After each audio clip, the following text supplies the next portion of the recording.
तू इतना बड़ा हो गया, इतना दूध घर में है, इतना मक्खन है, तू वो नहीं खाता पीता, मेरा दूध पीने के लिए तू छटपटाता।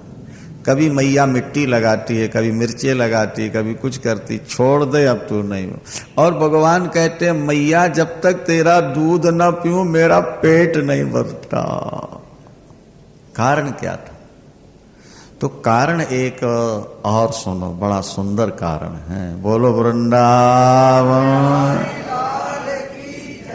नंद और यशोदा ये पहले जन्म के भी पति पत्नी, कई जन्मों तक पति पत्नी का नाता बना रहे, ये बड़े पुण्य की बात होती है। तो लिखा है कि पहले जन्म में जब नंद बाबा का यशोदा जी के साथ विवाह हुआ नहीं, और यशोदा मैया जब नंद बाबा के यहां आई पहले जन्म में, दूसरा ही नाम था, तो पति के नाते नंद बाबा ने पूछा, गृहस्थ जीवन में प्रवेश कर रही हो, ये तो बताओ तुम्हारे जीवन का लक्ष्य क्या है, इस जीवन में क्या चाहती हो? आज प्रथम बार मिली हो, तुम्हारी जिंदगी की जो इच्छा हो वो बताओ। पति का काम है कि पत्नी की कामनाएं पूर्ण करता रहे। तो इन्होंने जवाब दिया, जैसे कौशल्या की गोद में राम आए थे, इसी तरह मेरी गोद में भगवान आए, ये मेरी अंतिम इच्छा। ये तो फिर नंद जी ने कहा इसके लिए तो तप करना पड़ेगा देवी। हर व्यक्ति के दिल में ऊंची से ऊंची भावनाएं होती हैं, ऊंची से ऊंची इच्छाएं होती हैं, लेकिन बिना तप किए सिद्धि नहीं होती। अगर तुम चाहती हो कि जैसे कौशल्याम्बा की गोद में राम आए मेरी गोद में श्याम आए, तो तुमको तप करना पड़ेगा। और सबसे बड़ा तप यह है कि ब्रह्मचर्य का पालन हो जाए, उनका नाम जपता रहे व्यक्ति, और किसी को कष्ट ना दे, और दरवाजे पर आया भूखा वापस लौट के ना जाए बिना रोटी खाए। अगर इतने नियम निभा लो तो भगवान अपना बन सकता। यशोदा मैया ने उसी समय सौगंध उठा ली, मैं ब्रह्मचर्य का पालन करूंगी, मैं उनका नाम जपूंगी, जीवों पर दया करूंगी, और दरवाजे पर आए अतिथि को भगवान का रूप मान के रोटी दूंगी, भूखा नहीं भेजूंगी। ये चार।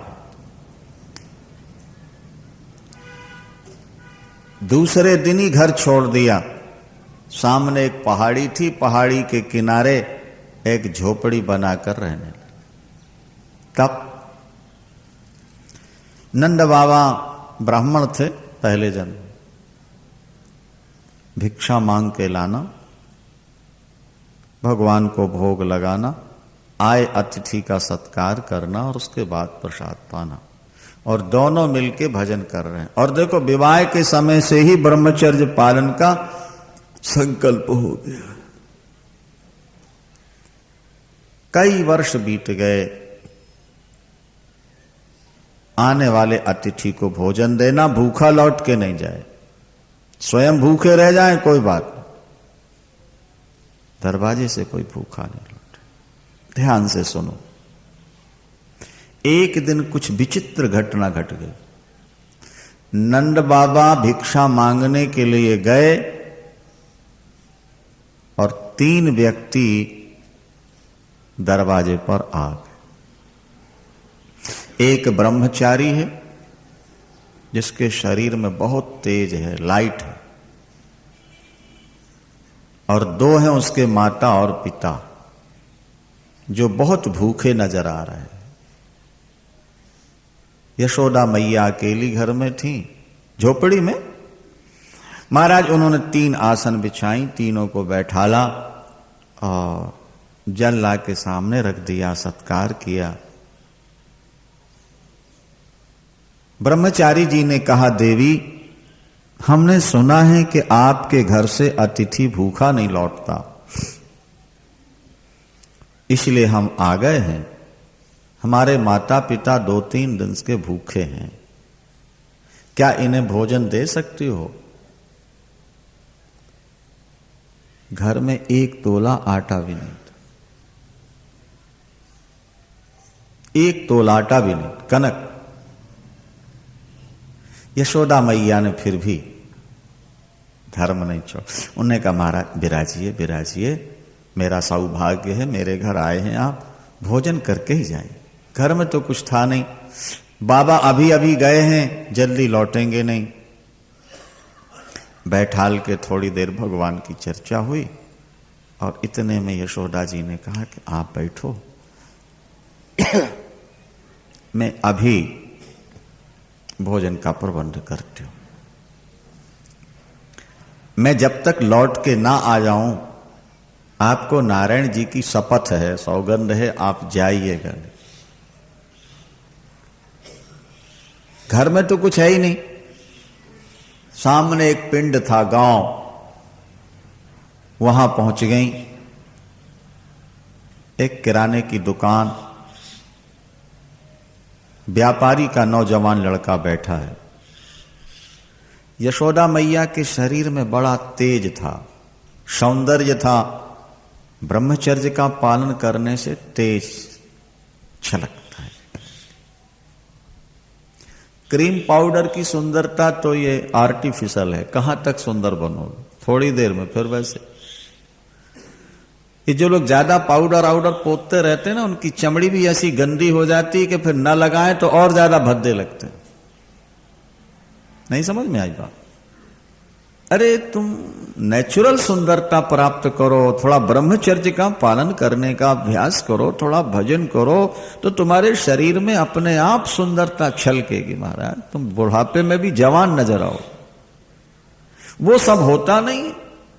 यशोदा मैया का ब्रह्मचर्य था, एकदम शरीर में सुंदरता, एक धोती में लपटी, बिचारी के पास और तो कुछ था ही नहीं। उन्होंने आकर बड़े प्यार से कहा, भाई को वीर कहते हैं वहां की भाषा में, ब्रज की भाषा, वीर नहीं, जैसे अपने यहां भाई जी कह रहे हैं ना, वहां वीर कहते। तो यशोदा मैया ने उस छोकरे से कहा, वीर मैं तेरी धर्म की बहन हूं, तू मेरा भाई है, आज बहन को बड़ी जरूरत है, अगर सहायता कर सके तो भगवान तेरा भला करेगा। मेरे घर में 3 अतिथि आए हैं, भूखे हैं, घर में खाने को नहीं, अगर हो सके तो कुछ आटा डाल दे दे। पतिदेव लाएंगे तो मैं दे जाऊंगी, और नहीं दे सकी तो समझ लेना गरीबनी बहन की सहायता कर दी। बहन की सहायता तो हर भाई करता है, करना चाहिए। शास्त्र कहते हैं दयाया भगनी पात्रम, शास्त्र के आधार पर बहन दया की पात्रा होती है। अगर भाई के पास संपत्ति हो और बहन संकट में हो तो उसकी सहायता जरूर कर, उस पर दया जरूर कर, तो तुम सहायता कर। अच्छा महाराज, उसने सामान तौल के तो दिया, लेकिन सुंदरता देख के उसका मन विचलित हो। इस पापी मन का पता तो नहीं लगता ना, कब कहां लड़खड़ा जाए। सामान दे करके उस छोकरे ने कहा, देवी तुमने जो मांगा मैंने दे दिया, और मैं जो मांगता हूं मुझे दे दो। उसने कहा, वीर तू तो मेरा भाई है, मैं तेरी धर्म की बहन हूं, मेरे पास कुछ नहीं है, शरीर ही भर है मेरे पास, बाकी तूने मेरी सहायता की, मैं भगवान की सौगंध खाकर कहती हूं जो तू मांगेगा मैं दे दूंगी, मेरे पास होना चाहिए। उसने हृदय की ओर इशारा किया, ये दोनों मुझे दे दे। बात समझ में आ गई? ये दोनों मुझे दे दे। पर इतना सुनने की देर थी कि यशोदा जी की आंखें एकदम लाल हो गईं, भ्रुकुटी चढ़ गई, और उन्होंने कहा, रे पापी तू राक्षस है, वही कंस बनता है अंत में। क्या समझा? तू राक्षस है। जब मैंने मुंह भर के तुझको धर्म का भाई कह दिया, तेरी बहन बन गई, और तू मांस के लोथड़ों पर इतना आसक्त हो रहा है। मैंने भगवान की सौगंध उठाई है, जरूर दूंगी, पर जैसे तू चाहता है वैसे नहीं, वहीं गंडासा पड़ा हुआ था। गंडासा समझते हो ना, घास काटने का होता है, गंडासा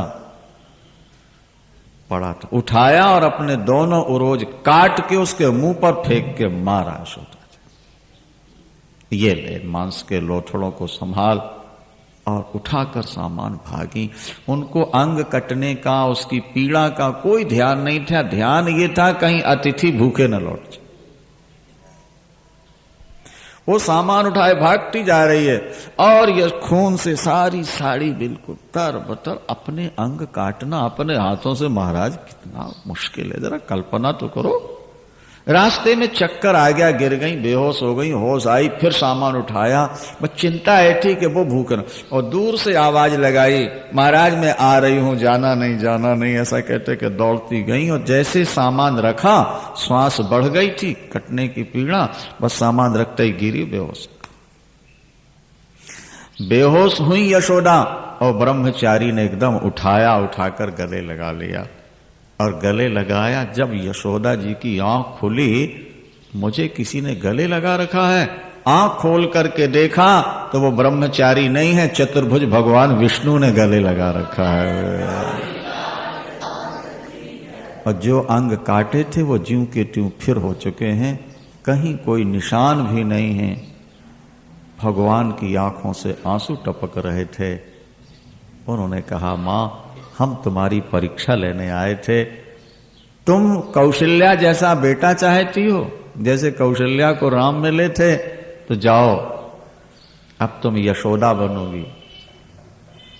क्या? मैं जन्म तो देवकी के यहां लूंगा, लेकिन दूध तुम्हारा पीऊंगा, क्योंकि तुमने अंग मेरे लिए काटे ना, वो दूध मैं पीऊंगा।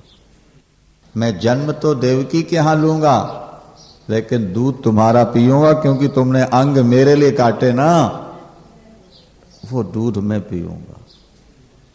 और वो जो माता पिता आए थे ना वृद्ध बन के, वो दोनों के दोनों शंकर पार्वती के रूप में प्रकट हो गए। भगवान शंकर ने कहा, मां जैसे आज यहां भीख मांगने आए हैं, जब ये तुम्हारे अवतार लेंगे तब भी शंकर आएगा तुम्हारे अलग जगाने के लिए, भीख मांगने के लिए।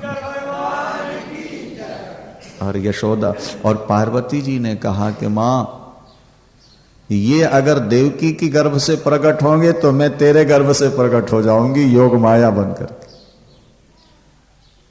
पार्वती जी योग माया बनती हैं, भगवान शंकर भिक्षा लेने आते हैं, और भगवान कृष्ण देवकी के यहां जन्म तो लेते हैं, लेकिन दूध यशोदा का पीते हैं। 5 वर्ष तक पीते रहे।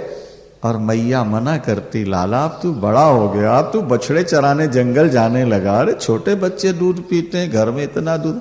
भगवान आंसू भर के कहते हैं, मैया जब तक तेरा दूध ना पी लूं मेरा पेट नहीं भरता, मेरे को शांति। वो सब याद आ रहा था ना भगवान। कहने का अभिप्राय यह है कि परमात्मा के एक बार बन के देखो, परमात्मा बराबर दिया हुआ चुकता करता है। एक आपने सीरियल में ये तो देखा कि रुक्मणी वो शिशुपाल गालियां दे रहा है, और भगवान सुदर्शन चक्र से उसका सिर काटते हैं, अंगुली में चोट लग जाती है नहीं? और द्रौपदी जी ने 2 अंगुल कपड़ा निकाल के अपनी साड़ी का फाड़ के बांध दिया। लेकिन उसके आगे भी कुछ है, वो कई बार आप सुन चुके हैं कि जब द्रौपदी ने वस्त्र फाड़ा, अपनी साड़ी फाड़ के दी, 2 अंगुल बांधा, तो भगवान ने कहा, द्रौपदी देवियों में भावुकता ज्यादा होती है, इतनी ज्यादा भावुकता अच्छी नहीं होती। इतनी कीमती साड़ी तुमने पहन रखी है, और जरा सी चोट देख के तुमने साड़ी फाड़ दी। देखो कितने लोग कपड़ा लेके आ रहे हैं मेरे लिए। तो द्रौपदी जी ने जवाब दिया, उन्होंने कहा, भैया, कभी कभी बहुत प्यार से द्रौपदी भगवान कृष्ण को भाई भी कहती थी, भैया भी कहती। भगवान तो कहती थी, लेकिन कभी कभी भाई भी, क्योंकि सुभद्रा अर्जुन को ब्याही गई ना, तो उस नाते से द्रौपदी भी भगवान की बहन हो जाती। तो जब भगवान ने कहा कि तुमने ये धोती क्यों फाड़ दी, तो द्रौपदी जवाब देती है, प्यारे भाई घनश्याम, भाई कहते प्यारे भाई घनश्याम, आपके जो आवे काम, चीर दूं नसों को, ये तो रेशम के धागे हैं, और धागे भी पुराने, इन्हें हम माने क्या, ये दुल्हन के जोड़ा या दुल्हा के बागे हैं। फिर मैंने कहाँ फाड़ा है चीर, ये देखते ही पीर मेरा चीर छोड़ भागे हैं। वे हैं अभागे जो लागे नहीं अंगुली पर, जो लागे काटी अंगुली पर, भाग उनके ही जागे। मेरे भैया, ये तो रेशम के धागे हैं। अगर शरीर की नसें तुम्हारे काम आ जाएं, तो तुम्हारे चरणों की सौगंध खाकर कहती हूं, 1 मिनट देर नहीं लगाऊंगी, चाकू से सारा शरीर चीर के नसें निकाल के लपेट दूंगी। वो वस्तु भाग्यशाली है जो भगवान के काम आ जाती है। ये धागे धन्य हो गए कन्हई जो आपके काम आ गए। जब द्रौपदी ने ऐसा कहा तो भगवान की आंखों से आंसू निकले। भगवान ने द्रौपदी को गले लगाया, सिर पर हाथ रखा और कहा, बहन तुमने 2 अंगुल कपड़ा दिया है, ये कर्जा मेरे सिर पर हो गया। जब तक करोड़ों मीटर कपड़ा नहीं दूंगा तब तक ये कर्जा नहीं उतरेगा। और द्रौपदी को जरूरत पड़ी सभा में, सबके सामने द्रौपदी रोई, लेकिन कोई नहीं बचा सका।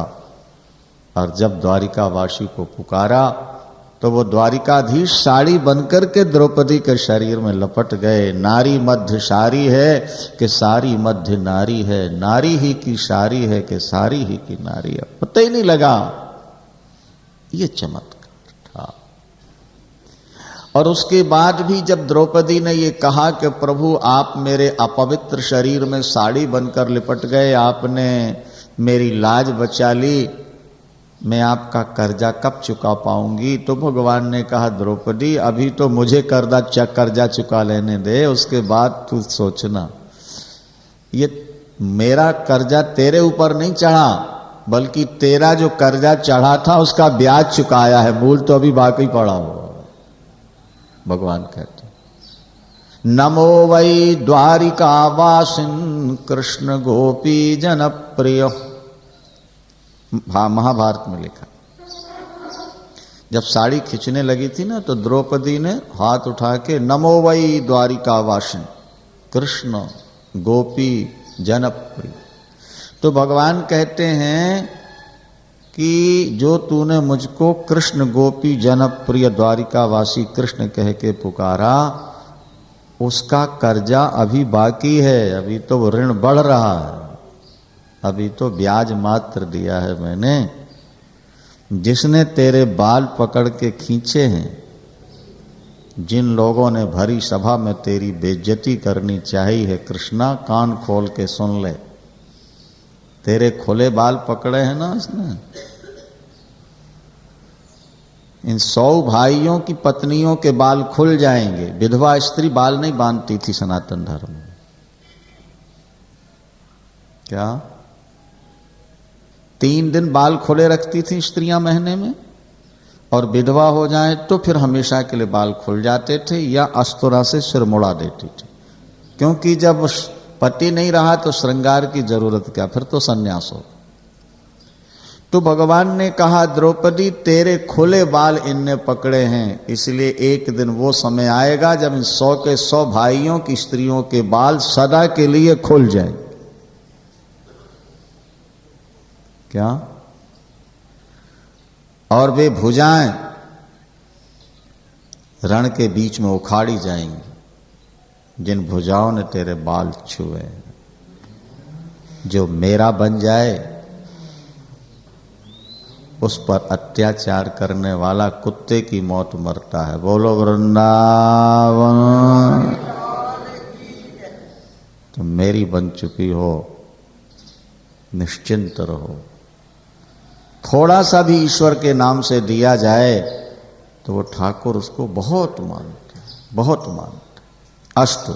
नंद बाबा ने 84 कोस ब्रज में खबर फैला दी, ब्रजवासियों को बुलाओ, खुशियां मनाओ, आज मेरे घर ठाकुर आ गया, आज मेरे घर लाला हुआ है।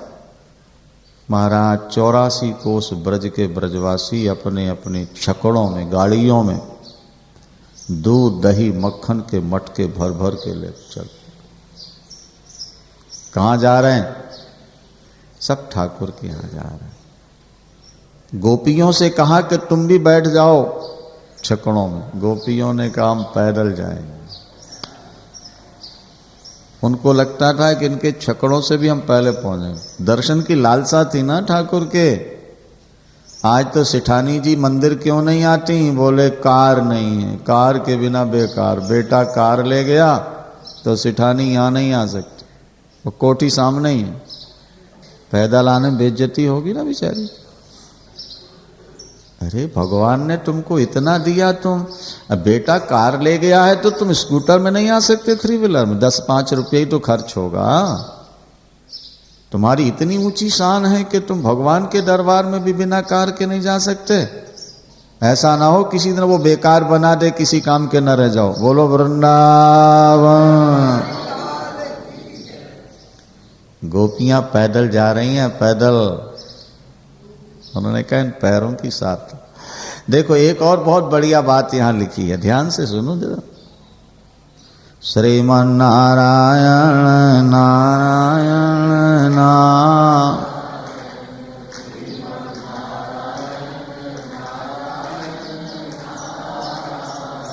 गोपियों ने बहुत बढ़िया श्रृंगार किया है और श्रृंगार करके अपने हाथों में भेंट लेकर, भाई जा रहे हैं किसी के यहां लाला हो, कुछ तो देना पड़ता है कि नहीं देना पड़ता? हाँ, तो गोपियों ने बड़े सुंदर सुंदर झुंगली होते ना, और झुंगलियां कच्छा हाथ में यहां पहनने के लिए पहुंची होती है, कमर में करधनी होती है, पैरों में नूपुर होते हैं। सब गोपियों ने जा रही ठाकुर का दर्शन करने, प्रभु के चरणों में भेंटा चढ़ानी है और गीत गा के बधाई लेनी है। अच्छा, गोपियां दौड़ती जा रही हैं, भागवतकार लिखते हैं, पैदल। उनके कानों के कुंडल हिल रहे हैं, अंग हिल रहे। उन्होंने अपने जूड़े में फूल गूंथे हुए थे। दक्षिण महाभारत, दक्षिण में जाके देखो ना, तो महाराष्ट्र में, उसमें केरला में, मद्रास में सुहागिनी स्त्री के जूड़े में फूल जरूर हो। यहां तो यही पता नहीं लगता कि कौन सुहागिनी है कौन विधवा है, बड़ा मुश्किल ये हो जाता है ना भाई। विधवा स्त्री के चिन्ह अलग होते हैं और सुहागिनी के अलग होते। कुछ तो रहना चाहिए, माथे में बिंदी हो कि मांग में सिंदूर हो या कांच की चूड़ियां हो। नहीं समझ में आई बात? कुछ ऐसी चीज तो विशेष होनी चाहिए जिससे पता लगे कि इसका पति है। अब वैसे ही कपड़े और वैसे ही श्रृंगार जैसे विधवा का, वैसे ही सुहागिनी का, तो पता कैसे लगेगा? भेद होना चाहिए थोड़ा सा। हमारे यहाँ शास्त्रों में हर चीज का संकेत है। विवाह से पहले लड़की कैसे कपड़े पहने, कैसे रहे, विवाह के बाद कैसे रहे, विधवा हो जाने के बाद कैसे रहे, सब बातें शास्त्रों में लिखी। तो वो जूड़े में फूल गुथे, सुहागिनी स्त्री जूड़े पर फूल। तो जब वो गोपियां दौड़ रही हैं तो भागवतकार लिखते हैं कि वो फूल ऊपर से टूट टूट के नीचे गिर रहे थे। व्यवहारिक दृष्टि से तो जोर से दौड़ रही हैं, हिला सिर, बाल हिले तो फूल टूट के गिर गए नहीं। लेकिन कवि उसमें कल्पना करते हैं, कवि का काम है कल्पना करना। संत कहते हैं कि वो पुष्प टूट के क्यों गिर रहे थे?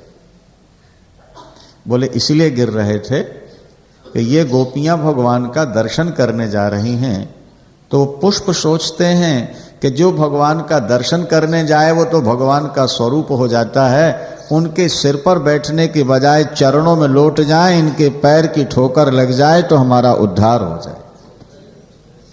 इसलिए मानो वो फूल ऊपर से टूट टूट के नीचे गिरता।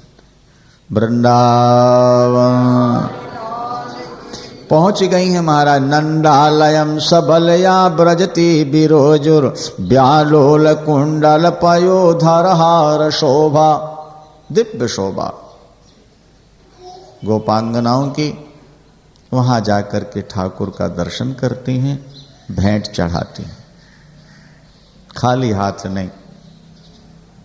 सबने कुछ ना कुछ रखा, ढेर लग गया वहां।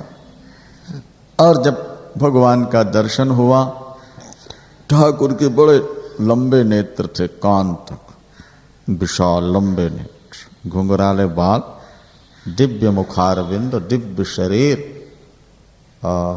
सबके हृदय में ऐसी आनंद की बाढ़ आ गई, सारे ब्रजवासी नाचने लगे। बच्चा, बूढ़ा, जवान, स्त्री, पुरुष सब नाचने लगे नंद के आंगन में, कीर्तन करते हुए कि नंद के आनंद भयो जय कन्हैया लाल की हो, जय कन्हैया लाल की। नंद के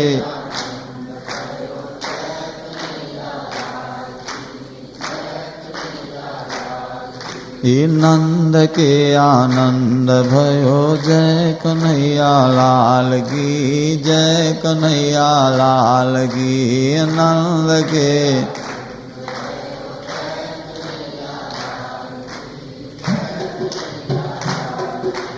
हाथी दिन घोड़ा दिन और दीनी पाल की, और दीनी पाल की। हाथी दिन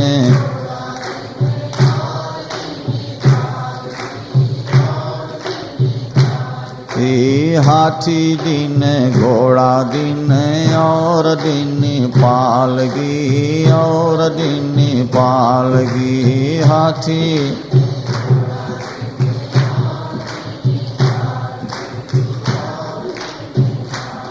यो नंद के आनंद भयो,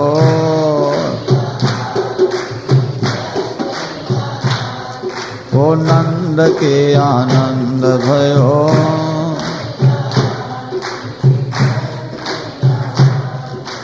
नंद के आनंद भयो।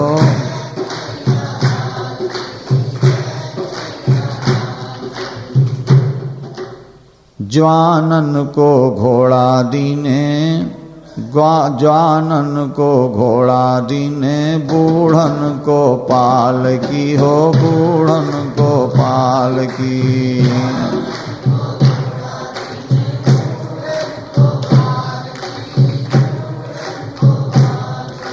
ज्वानन को घोड़ा दीने, बूढ़न को पाल की हो, बूढ़न को पाल की।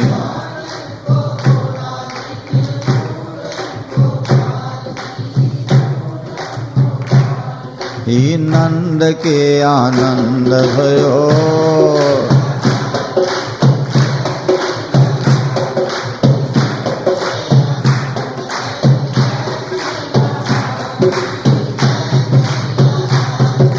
नंद के आनंद भयो।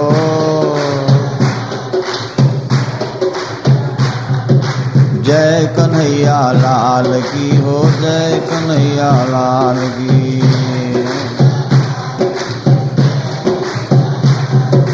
नंद के आनंद भयो।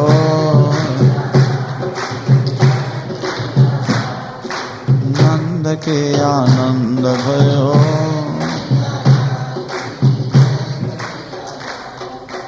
हीरा दीने मोती दीने, हीरा दीने मोती दीने, गौ ब्याई हाल की हो, गौ ब्याई हाल की। हीरा दीने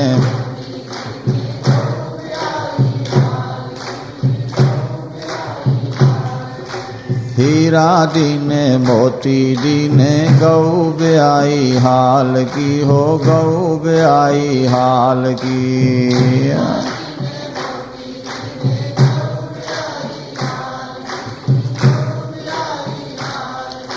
नंद के आनंद भयो,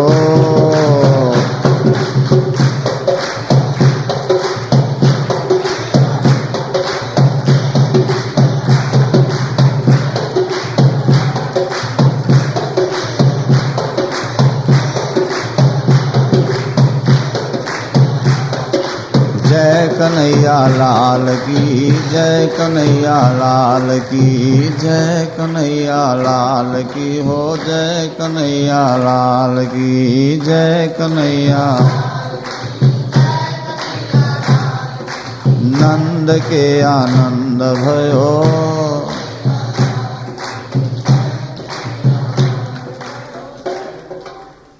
कड़े दीने छड़े दीने,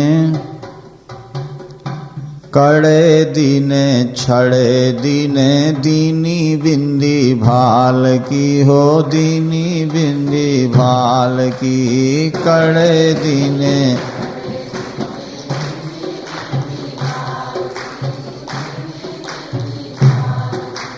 कड़े दीने छड़े दीने, दीनी बिंदी भाल की, दीनी बिंदी भाल की। कड़े दीने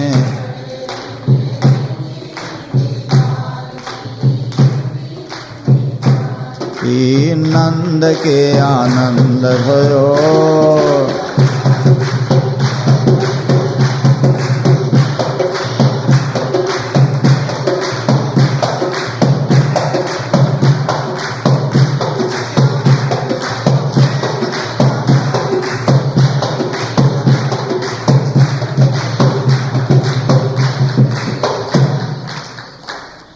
दर्पण दीनो सुरमा दीनो, दीनी कंगी बाल की हो, दीनी कंगी बाल की। दर्पण दीनो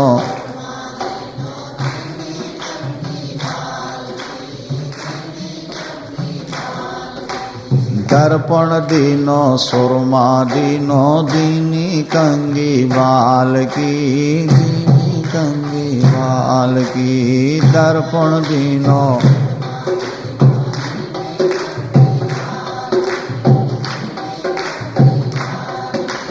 नंद के आनंद भयो,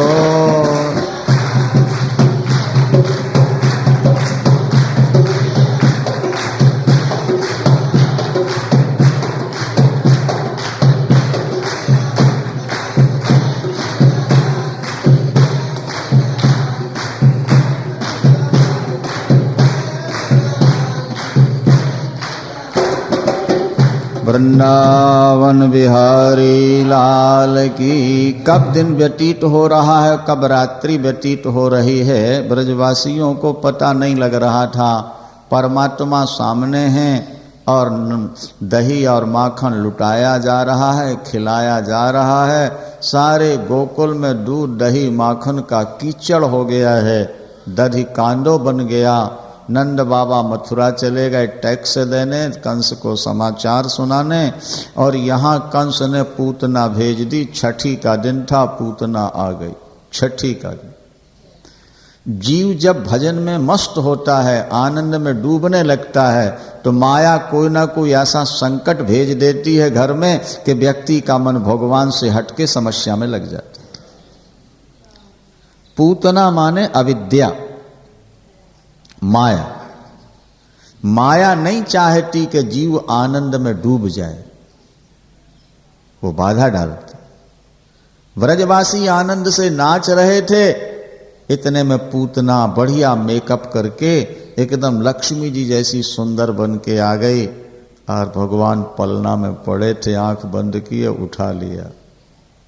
पगली है, मूर्ख है। जैसे कोई नादान बालक सर्प को रस्सी समझ के गले लगा ले, इसी तरह काल के महाकाल कृष्ण को बालक समझ के इसने अपनी गोद में ले लिया और जहर से संपर्क जहर लगाया हुआ दूध पिलाना शुरू कर देती है।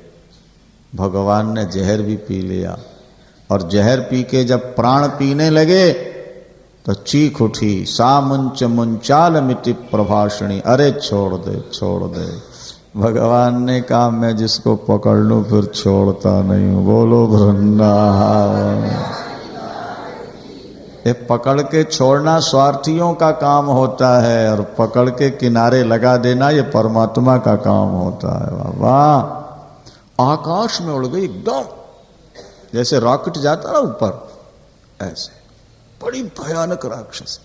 और ठाकुर कुल 6 दिन के, छठी के इतना सा बच्चा नहीं, एकदम आकाश में गई और फिर वहां से धड़ाम से जमीन, जैसे बिजली गिरती ना, आंख कान बंद, फिर जमीन से उठ के आकाश में गई, फिर गिरी, कई बार उठी और गिरी। महाराज सारे ब्रजवासी रोने लगे, नाच गान सब खत्म, यशोदा मैया बेहोश। हाय हाय हाय हाय क्या हुआ।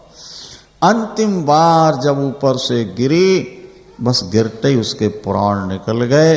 देवता पुष्प वर्षा के बाजे बजाए और जय जयकार।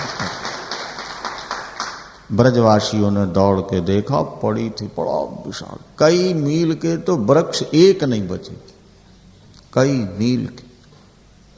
लेकिन भगवान क्रीडंतम खेल रहे थे छाती पर, कोई खरोंच। गोपियां उठा के लाई, यशोदा मैया की छाती पर लिटाया। मैया होश में आके देखती, मेरे लाला को कोई चोट तो नहीं लगी, जरा खरोंच। ब्राह्मणों को बुला के दान कराया, गाय की पूंछ घुमाई, गाय की रज से धूल से स्नान कराया। संकट घर में आए तो दान करो, ये पुराना सिद्धांत, धर्म करो, संकट टले। परीक्षित जी ने पूछा सुखदेव जी से, इस पापनी पूतना को कौन सा नरक दिया ठाकुर ने? अरे बोले परीक्षित, कृष्ण बड़े दयालु हैं। यशोदा और देवकी का दूध पिया है ना, यशोदा का दूध पिया तो मृत्यु के बाद यशोदा और देवकी को जो स्थान मिलेगा, पूतना को भगवान ने वो स्थान पहले ही दे दिया। इतने दयालु हैं। बस यहीं विराम लेते हैं ये कहकर, ध्यान दो कि जो जहर पिलाने वाली, खून पीने वाली राक्षसी को मां की गति दे सकते हैं, वे भागवत की कथा सुनने वालों को कभी नरक नहीं जाने देंगे। इसलिए भागवत की कथा सुनो, वाक्य बिहारी का नाम लो और आनंद लो। शेष चर्चा शाम की बैठक में। वृंदावन धर्म की अधर्म का, प्राणियों में विश्व का, गोहत्या, गौ माता की। हर हर शिवा के बिहारी। सुखदेव भगवान कहते हैं, पूतना लोक बालघनी राक्षसी रुधिराशना। पूतना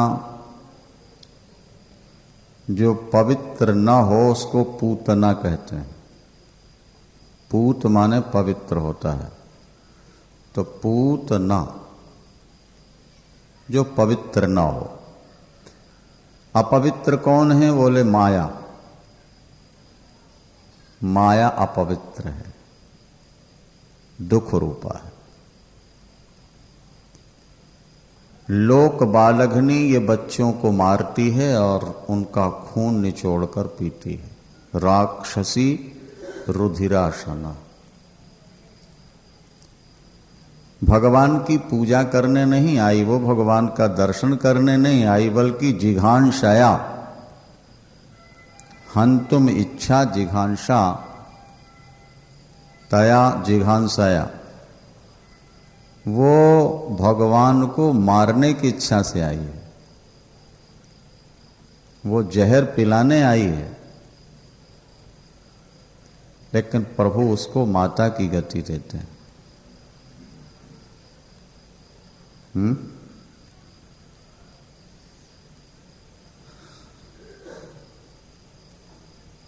जो पवित्र नहीं है, लाखों बच्चों को मारकर खून निचोड़कर पी चुकी है। मारने की इच्छा से ठाकुर के पास आई है, मां बनकर दूध पिलाती है और डायन बनकर के जहर पिलाकर मारना चाहती है। ऐसी दुष्टा पापनी को भगवान मां की गति देते हैं। ये दया के समुद्र हैं ठाकुर। अपन लोग आरती में बोलते हैं ना, भाई तुम करुणा के सागर, तुम पालन करता। परमात्मा तो करुणा का समुद्र है। जैसे मिश्री में मिठास ही मिठास भरी है, कड़वाहट का नामो निशान नहीं है, इसी तरह परमात्मा में तो करुणा भरी पड़ी है, दया भरी पड़ी। एक बार जीव भगवान के सन्मुख हो जाए, सन्मुख हो जीव मोहि जबहि, ये सन्मुख हो जीव मोहि जबहि, तो जन्म कोटि अघनाशो तबहि। जब जीव मेरे सन्मुख होता है, जिस समय जीव मेरे सन्मुख होता है, उसी समय मैं उसके करोड़ों जन्मों के पाप समाप्त कर देता हूं। ये भगवान वचन देते हैं। आप कहते हो हमसे गलतियां बहुत हुई हैं, हमने पाप बहुत किए हैं। हम कहते हैं पाप आपने किए वो तो ठीक है, जो बाण धनुष से निकल गया वो तो निकला, उसके लिए पछताना क्या है। आगे पाप नहीं करेंगे, एक संकल्प लो और परमात्मा के सन्मुख हो जाओ। परमात्मा के सन्मुख होने का मतलब संसार से मन हटा के प्रभु का चिंतन प्रारंभ कर दो, बस। आप तो एक जन्म के थोड़े से पापों से डर रहे हो, भगवान कहते करोड़ जन्म लगातार पाप किए हैं तुमने, और मेरे सन्मुख हो जाओ, मैं तुम्हारे पाप मिटा देता। अपिचेत सुदुराचारो भजते माम अनन्य भाग। भगवान कृष्ण कहते हैं दुराचारी नहीं, सुदुराचारी। सु शब्द उसमें विशेषण लगाते हैं, माने महान से महान पापी, महान से महान दुराचारी, अत्याचारी व्यक्ति भी यदि मेरे सन्मुख हो जाए, अनन्य रूप से मेरा भजन करने लगे, तो थोड़े ही दिनों में मैं उसको संतों का सिरमौर बना दूंगा, अग्रणी बना दूंगा। अपिचेत सुदुराचारो भजते माम अनन्य भाग। भगवान कृष्ण कहते हैं दुराचारी नहीं, सुदुराचारी। सु शब्द उसमें विशेषण लगाते हैं, माने महान से महान पापी, महान से महान दुराचारी, अत्याचारी व्यक्ति भी यदि मेरे सन्मुख हो जाए, अनन्य रूप से मेरा भजन करने लगे, तो थोड़े ही दिनों में मैं उसको संतों का सिरमौर बना दूंगा, अग्रणी बना दूंगा। महाराज वाल्मीकि तो रोज मारते थे एक दो व्यक्तियों को, उनकी संपत्ति छीनकर परिवार का भरण पोषण करते थे। आप तो थोड़ा झूठ बोल के ही पैसा कमाते होगे, और वो तो हत्वा हृत्वा, छीनना और गड़बड़ करे तो मार देना। कौन? वाल्मीकि। हजारों को मारा उन्होंने जीवन, लेकिन संत के संपर्क में आ गए, देवर्षि नारद जैसे गुरु मिल गए, और पाप कैसे कटेंगे जब जिज्ञासा हुई, तो बोले राम नाम जपो तुम्हारा उद्धार हो जाए। स्वयं में थोड़ी जिज्ञासा होनी चाहिए, स्वयं में ईश्वर के प्रति बढ़ने की लालसा होनी चाहिए। बस किसी गुफा में करोड़ वर्ष से अंधकार छाया हुआ है, 1 अरब वर्षों से हिमालय की किसी गुफा में अंधकार छाया है। बात पर ध्यान दो। और आपने जलती हुई मशाल लेकर के उसमें प्रवेश किया, तो क्या अंधकार ये दावा करेगा कि मैं करोड़ वर्ष से रह रहा हूं, नहीं निकलूंगा? बोलो। वो तो प्रकाश पहुंचा और अंधकार भागा, चाहे वो करोड़ वर्ष का हो चाहे अरब वर्ष। इसी तरह आपके हृदय में जो पाप छाया हुआ है, कितना ही बड़ा पाप है, कितने जन्मों के पाप हैं, आप प्रकाश स्वरूप परमात्मा को मन में बिठा लो, उनका नाम स्मरण प्रारंभ कर दो, पाप उसी समय विदा हो जाए। एक विश्वास लेकर चलो। अरे भाई, महर्षि वाल्मीकि को तो राम नाम दीक्षा दी गई, राम नाम की, केवल राम जपो, और इतनी बुद्धि उनकी कमजोर थी कि वो राम नाम भी भूल गए। बोलो। गुरु जी के जाने के बाद, देवर्षि नारद के जाने के बाद विचार करने लगे वाल्मीकि। पहले इनका नाम था रत्नाकर, डाकू थे रत्नाकर। गुरुदेव ने कौन सा मंत्र दिया था, बहुत सोचा, लेकिन वो बुद्धि में नाम नहीं आया। लोगों को मारते रहे तो वो ध्यान आ गया कि शायद मरा ये मंत्र दे गए थे, राम की जगह मरा। वो मरा, वो मारा, वो मरा याद था, बस अब नहीं भूलूंगा नाम। और बैठ गए ध्यान लगा के, और मरा मरा मरा मरा करते रहे। राम नाम एक ऐसा बढ़िया नाम है ना, इसको उल्टा जपो तो सीधा हो जाएगा।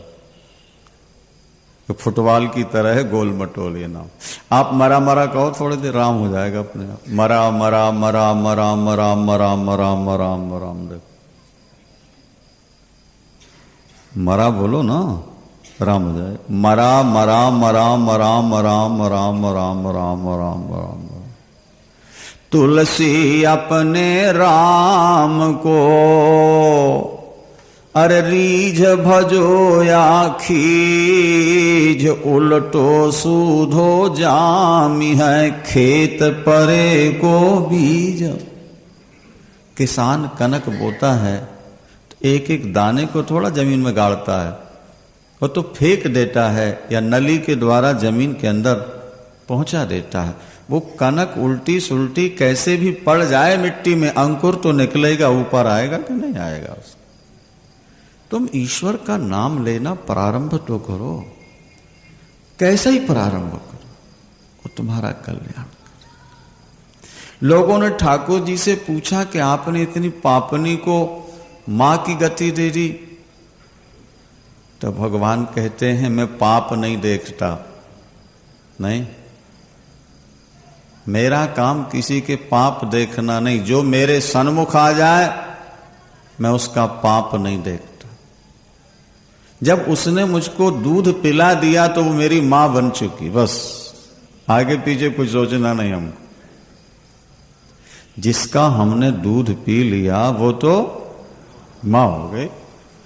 अब कितने पाप किए हों, हम उसको मां की ही गति प्रदान करेंगे। बोलो वृंदावन। ऐसो को उदार जग माही, बिनु सेवा जो द्रवय दीन पर, राम सरस को नहीं। एक बड़ी विचित्र कथा आती है। एक म्लेच्छ यवन अंधा बूढ़ा लाठी ठेकता हुआ जा रहा है। सुअर ने उसको धक्का मारा, गिरा। सुअर को गाली देता है वो, हरामी। ये उर्दू में गाली होती मुसलमानों में, है ना। तो उसने हरामी कहा सुअर को, तो ई की मात्रा छूट गई तो हराम रह गए। नहीं, क्या रहा?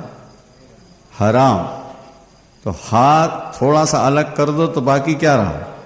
बोलो सियावर रामचंद्र। उसने सुअर को गाली दी, गाली देते ही प्राण निकले, विमान आया उसको बैठाल करके सीधे बैकुंठ धाम ले जाया जा रहा है। देवता पुष्प वर्षा कर बाजे बजा के जय जयकार करते हैं। अरे भाई, इसने तो गोमांस खाया है, ये तो म्लेच्छ है, पापी है, दुष्ट है, इसको सदगति। इसने तो कोई भजन नहीं किया, ये तो सुअर को गाली दे रहा था। अरे बोले भैया हराम कहा ना तो हाथ थोड़ा सा जोर लग गया ना, गिरते तो हराम हो गया ना।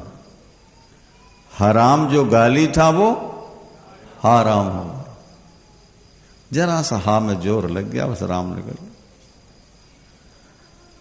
अब प्रभु का नाम कैसे भी आपके मुख से निकलेगा, इसलिए हमने आपको बताया कि दरबार साहब में 4,343 जगह राम नाम। अब कहा जाए कि वो राम और है, निराकार है, तुम्हारा साकार है। अरे बाबा, तो राम निराकार साकार होगा, लेकिन राम का नाम तो एक ही है, नहीं समझे? ठीक है, तुम्हारा लक्ष्य निराकार है, तुम्हें निराकार मिल जाएगा, तुम्हारा साकार लक्ष्य तुम्हें साकार मिल जाएगा, लेकिन दोनों का नाम तो राम है। तो तुम रूप को छोड़ दो, नाम ही पकड़ लो, जो तुम्हारा लक्ष्य होगा तुम्हें प्राप्त हो जाए। क्या? नाम जपते रहो। तो जो सुअर को गाली दे रहा है, गोभक्षक म्लेच्छ, हराम गाली दी और राम निकला और सीधे बैकुंठ गया, वो नाम तुम प्यार से जपते रहोगे तो क्या तुम्हें कभी नरक मिल जाएगा? कभी नहीं मिलेगा। एक विश्वास लेकर के चलो कि जो म्लेच्छ को मुक्ति दे रहा है, जो पूतना लोक बालघनी राक्षसी खून पीने वाली को माता की गति दे रहा है, ऐसे दयालु को छोड़कर किसकी शरण में जाएं? वो हमारी गति, हमें सदगति जरूर प्रदान करेगा। श्रीमन नारायण नारायण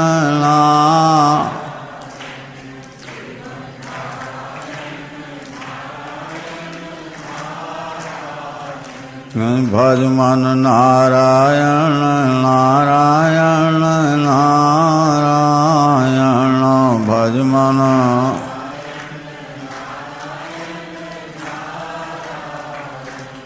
लक्ष्मी नारायण नारायण नारायण लक्ष्मी।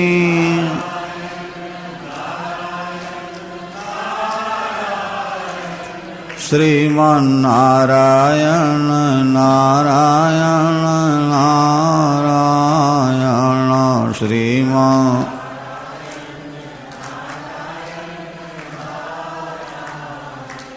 महाराज परीक्षित का हृदय गदगद हो गया, उनके आंखों में आंसू भरे आए, शरीर में रोमांच हुआ। ठाकुर हमारा कितना दयालु है। गुरुदेव और लीलाएं सुनाइए ठाकुर की। लीलाएं सुनते मन एकदम समाहित हो जाता है। सुनो, भगवान शंकर आए हैं। जब भोलेनाथ को पता लगा कि प्रभु ने अवतार ले लिया है, तो फिर वे भिक्षा मांगने के लिए, दर्शन की भीख मांगने के लिए गोकुल आते हैं, कैलाश से चलकर। पहले भी वचन दिया था, प्रातः काल आपने सुना कि भिक्षा मांगने आऊंगा मां तुम्हारे दरवाजे पर। जब भगवान शंकर योगी का वेश बना करके आए और अलख निरंजन कहा, गर्ग संगीता में लिखा है, तो महाराज मैया तो बड़ी दयामयी है। यशोदा शब्द का अर्थ होता है यश देने वाली, माने भक्ति, और नंद का अर्थ होता है ज्ञान। ज्ञान से मिलता है आनंद और भक्ति से मिलता है यश, कीर्ति, और उसके बाद शांति मिल जाती। यशोदा और नंद का अर्थ है भक्ति और ज्ञान, और जहां भक्ति और ज्ञान है उन्हीं की गोद में भगवान। देवकी शब्द का अर्थ है निर्मल बुद्धि और वसुदेव शब्द का अर्थ है निर्मल मन। देवकी माने निर्मल बुद्धि और वसुदेव माने निर्मल मन। जहां मन और बुद्धि दोनों निर्मल हो जाते हैं वहां परमात्मा का प्रकाश हो जाता है। जहां भक्ति और ज्ञान दोनों आ जाते हैं उनकी गोद में ठाकुर खेलने लगते हैं। जैसी प्रीति जगत से है वैसी ईश्वर से हो जाए, ये भक्ति है। और संसार को स्वप्न मानकर परमात्मा के चिंतन में डूब जाएं, उनसे अभेद संबंध स्थापित कर लें, आत्मा की निर्विकारिता को, इसकी अजरता अमरता को समझ लें, तो वो ज्ञान है। नहीं, ज्ञान और भक्ति और वैराग्य तीन चीजें बहुत कीमती हैं, यह समझ लें। भागवत में 4 बातों पर विशेष जोर दिया गया है, ध्यान से सुनिए आप। यत्र ज्ञान विराग भक्ति सहितम नैष्कर्म माविष्कृतम। कर्म करो तो निष्काम, फल की इच्छा नहीं। कर्म करना है पर फल की इच्छा नहीं रखना। एक सज्जन कहते हैं कि महाराज कर्म करेंगे तो फिर फल की इच्छा तो हो ही जाएगी। नहीं, हम कहते हैं नहीं, कई कर्म ऐसे हैं जो हम करते हैं लेकिन फल की इच्छा नहीं रहती। उदाहरण दीजिए, हमने कहा बेटी की सेवा करते हो, पैदा हुई है ना, उससे प्यार कर रहे हो, उसको पालते हो, पढ़ाते हो, पहले ही से बैंक में उसके नाम से इकट्ठा जमा करा दिया है, इसकी शादी में 2-4-5 लाख लगाना है। क्यों भाई? पढ़ाना लिखाना सेवा करना, 2-4-6 लाख रुपया ब्याह में लगा देना। और सनातन धर्म कहता है कि बेटी के घर का पानी भी नहीं पीना। ये लिखा है हमारे। एक बार बरसाने से एक व्यक्ति, जिसको हरिजन कहते हैं आज की भाषा में, जमादार, नंदगांव आया। गर्मी के दिन प्यास से उसका कंठ सूख रहा, ओंठ सूख रहे। नंदगांव का गोसाई कुएं में स्नान कर रहा है, पानी निकाल रहा। उसने देखा कि ये व्यक्ति प्यासा है। उससे कहा, भैया ये कपाल खंड उठा लो, वो जो घड़े के टुकड़े पड़े हैं ये ले लो और पानी पी लो। तो वो जमादार गोसाई से कहता है, क्या आप मुझको नरक भेजोगे? अरे मेरे वृषभान महाराज की बेटी नंदगांव में ब्याही है, राधा रानी का ब्याह नंदगांव में हुआ है नंद के लाला से। तो जिस गांव में हमारी बेटी ब्याही हो वहां का तो पानी पीना भी हमारे लिए पाप होता है। हम तो बेटी को देना जानते हैं, वहां से लेना नहीं जानते। हम प्यासे मर जाएंगे पर यहां पानी नहीं पिएंगे। वापस तो शास्त्र तो ये कहते हैं कि बेटी के यहां के पानी भी नहीं पिया जाता, और तुम 10-5 लाख रुपया लगाते हो